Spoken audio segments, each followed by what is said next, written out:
Hello everyone, how are you doing? This is MD Tech here for another quick tutorial. In today's tutorial, I'm going to show you guys how to go about attaching a Google Doc to an email. So this should hopefully be a pretty straightforward process here, guys. And without further ado, let's go ahead and jump right into it. So all you have to do is select the share button. And then if you want to name it something, you can. But we're going to go ahead and select where it says copy link. Again, underneath general access, make sure that it is anyone with a link can access it. And if you want them to be able to comment or edit on it, they can make that selection as well. Select done.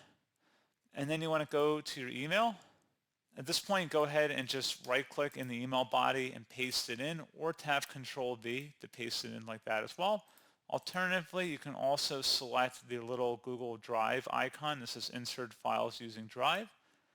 And you can actually attach the document this way as well, and then select insert. So it's actually embedded into the email itself. So a couple of different options there that you can do. And that's pretty much it. So as always, thank you guys for watching this brief tutorial. I do hope I was able to help you out, and I do look forward to catching you all in the next tutorial.